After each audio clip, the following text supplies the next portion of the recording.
The sun beats down relentlessly onto the parched earth. Rocks and occasional low shrubs offer the only reprieve. There is little here that can afford to move.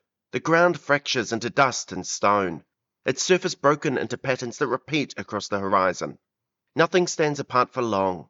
To do so is to be seen, so it remains still. At first, it is difficult to distinguish from the ground itself. The body is pressed low, its edges are regular, broken by spines. Colour and texture mirror the surface beneath it, until the outline dissolves completely.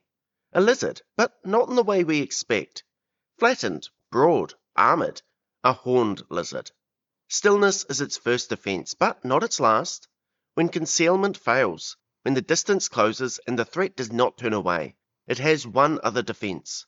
Pressure builds behind the eyes, the skin tightens, and then, in a sudden release, blood is forced outward, directed, controlled, toward the face of whatever has come too close. Not a wound, not an injury, a defence. A horned lizard is not a single species but a group, the genus Phrynosoma. These roughly 21 species belong to a wider lineage of lizards, the highly diverse Iguania. As you might expect, this group contains the iguanas, but also the chameleons, helmet lizards, agamids, and many others.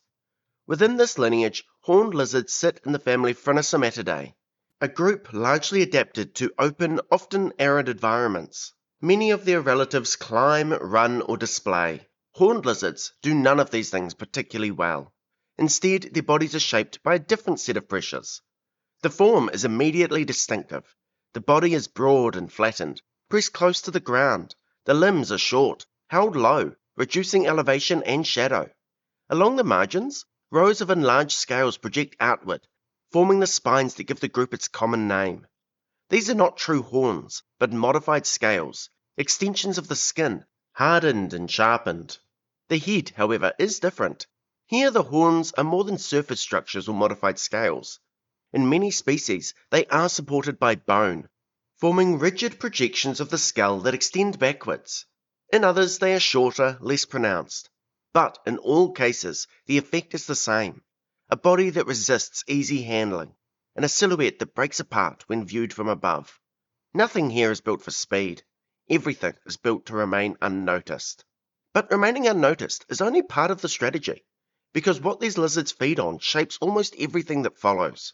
Horned lizards do not feed like most lizards. They specialize. Horned lizards feed primarily on ants, often in overwhelming proportions. In some species, ants make up nearly the entire diet. And these are not just any ants, but large aggressive species, such as harvester ants, insects that many predators avoid. For most animals, this would be a poor choice of prey. An individual ant offers little energy. It must be captured, subdued, and consumed, only for the process to begin again. To rely on them is to commit to repetition, hundreds, sometimes thousands, taken over the course of a single day. Across the animal kingdom, this kind of diet drives extremes. Specialists, such as the South American anteaters and tamanduas, the aardwolf, the numbat, and even the sloth bear, have evolved elongated tongues, reduced teeth, and powerful claws, adaptations built around the same constraint. Horned lizards take a different path. They do not dig. They do not tear open nests. They wait. Positioned near trails or nest entrances, they remain still as the ants move around them. When one passes within reach, the tongue flicks outward. The movement is precise, economical, repeated again and again, with minimal displacement of the body. Nothing is wasted, not energy, not motion.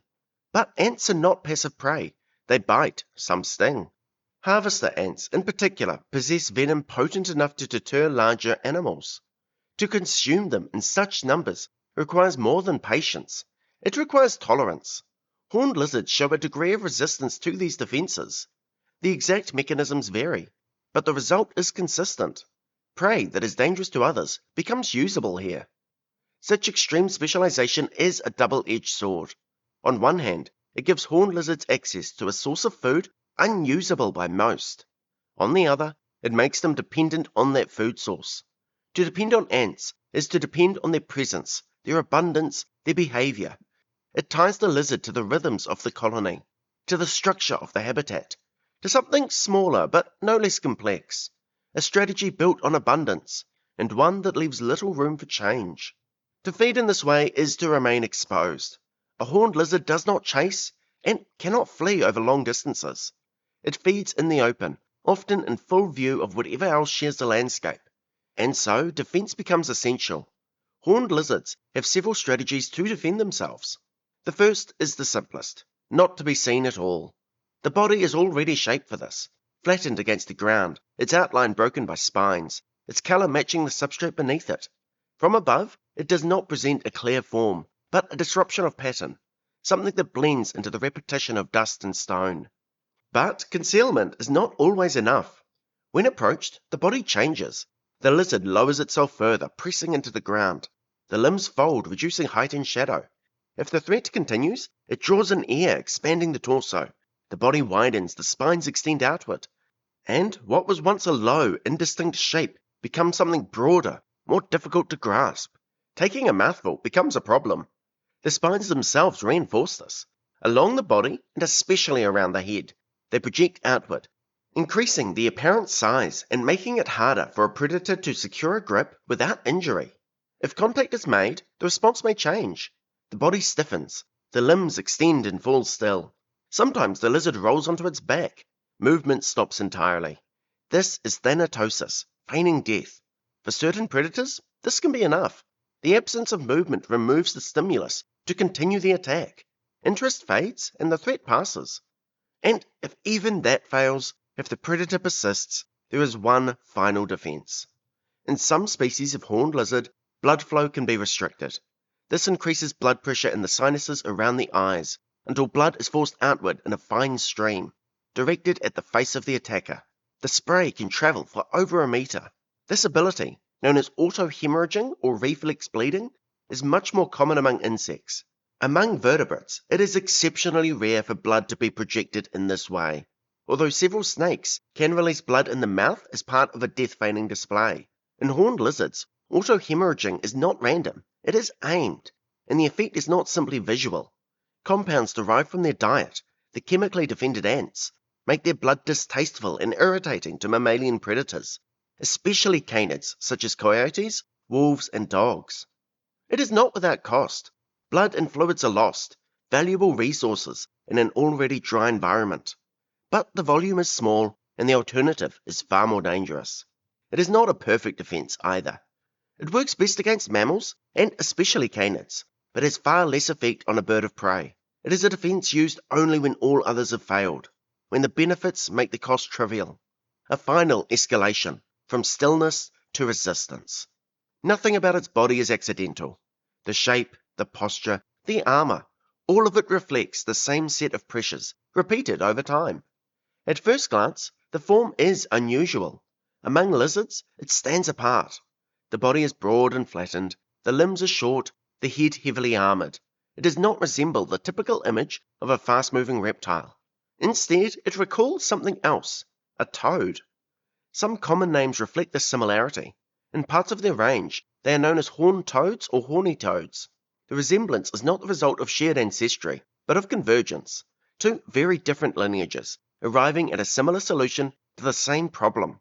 How to exist in the open as an ambush predator and not reliant on speed.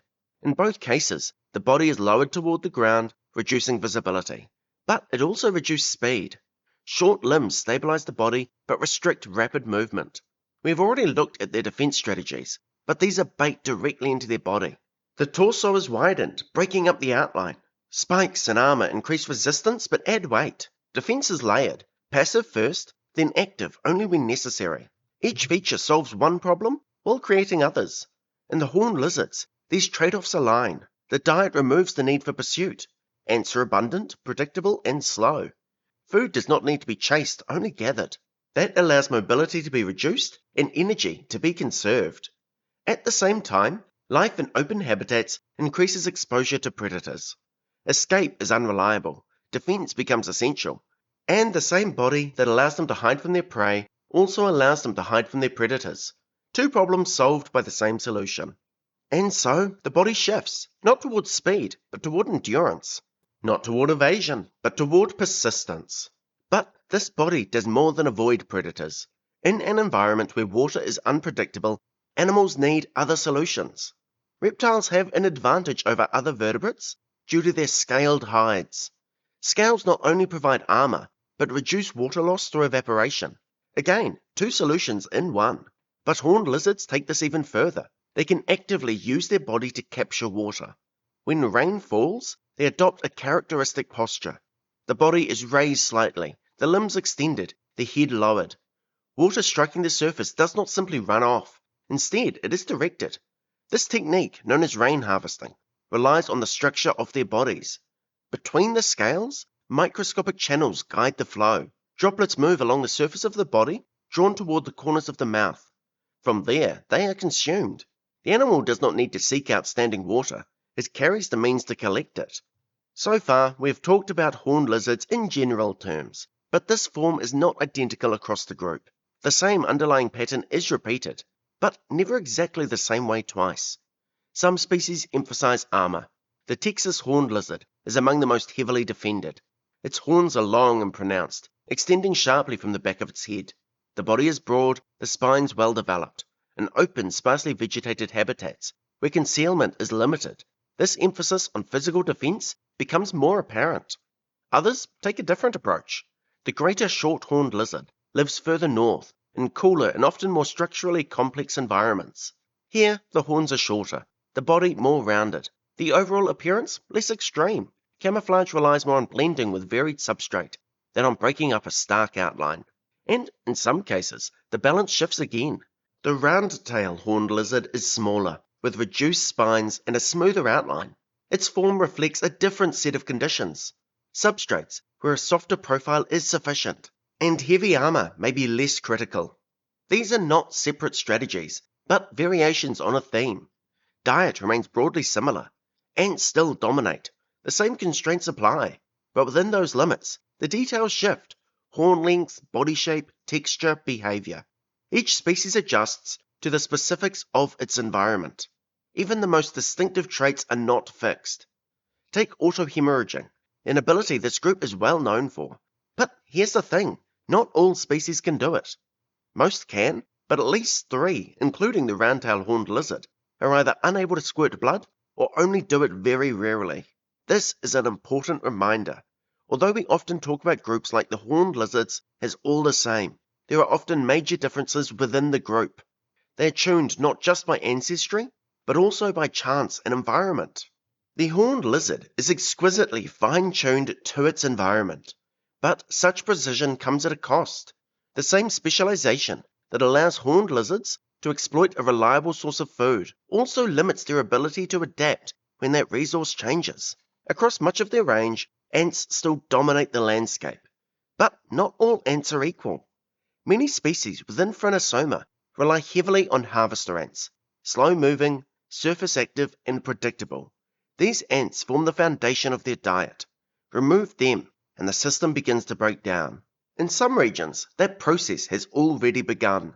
Habitat change alters the structure of the ground. Vegetation shifts, soils are disturbed, and the conditions that support native ant colonies are lost. In their place, other species move in. Among the most disruptive threats are invasive ants, particularly fire ants and Argentine ants. These ants behave differently. In many areas, they displace native harvester ants, reducing both their abundance and stability.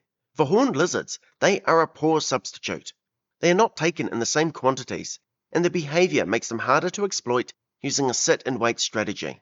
What was once a predictable resource becomes fragmented, unreliable, and so the balance shifts.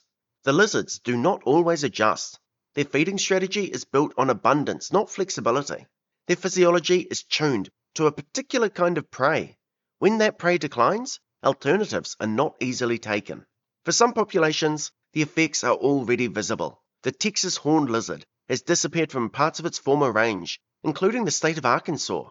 The coast horned lizard is declining from parts of California. Many species are still classified as least concern, but this reflects their overall distribution, not the conditions of individual populations. In many areas, numbers are falling, and their ranges are contracting. For many species, even this picture is incomplete. Assessments are not always recent, and some have not been revisited in years. Of the species currently listed by the IUCN, Most require updating, leaving their present status uncertain. Invasive ants are not the only pressure. For much of the last century, horned lizards were collected in large numbers for the pet trade. Their unusual appearance and passive behavior made them appealing, but their needs are highly specific. A diet composed largely of live ants is difficult to replicate, and many individuals did not survive long in captivity. Even outside of collections, this reveals the same pattern. A body shaped for one set of conditions struggles when removed from them, and so the consequences accumulate. Populations contract. In some areas, they disappear entirely. Species such as the Texas horned lizard, which were once common across much of their range, are now struggling in areas where harvester ants have been reduced through land use changes, pesticide use, and the spread of invasive ants. This is the other side of specialization, a system that functions exceptionally well under stable conditions, but begins to fail when those conditions shift. Not fragile in isolation, but dependent. Nothing about the horned lizard is accidental. It is often defined by its most dramatic defense, blood forced from the eyes toward an attacker. But that is only the most visible expression of something deeper, a body shaped in every detail by specialization. Its form, its behavior, even its stillness, each reflects a set of limits, shaped over time into a coherent whole. It feeds on what others ignore. It endures what others avoid. It survives, not through speed, but through patience. Everything about it, built around a narrow set of conditions: abundant ants, open ground, and the ability to remain unseen. Within that space, it is highly effective, but that effectiveness depends on stability. When the ants change, the system changes. When the ground shifts, the balance shifts with it, and a body so finely tuned to one way of life is not easily returned to another. This is the nature of specialization. Not weakness, but limits. Not fragility in isolation, but dependence on a world that must remain within certain bounds. And where those bounds still hold, the horned lizard thrives, unchanged in form and largely unseen. I hope you enjoyed this journey into the horned lizards. If you're interested in the research behind this episode, you can find a document with image credits and sources in the description below. These videos take a great deal of time and research to produce. They will always remain free to watch. But if you would like to support the channel and gain access to new videos a little earlier, you can find a link to my Patreon below as well. If this video sparked your curiosity, don't let it stop here. Share it, talk about it, and keep learning. There's still so much to discover about the world's rare and remarkable species. And the more we understand, the better our chances of protecting them. Thanks for watching.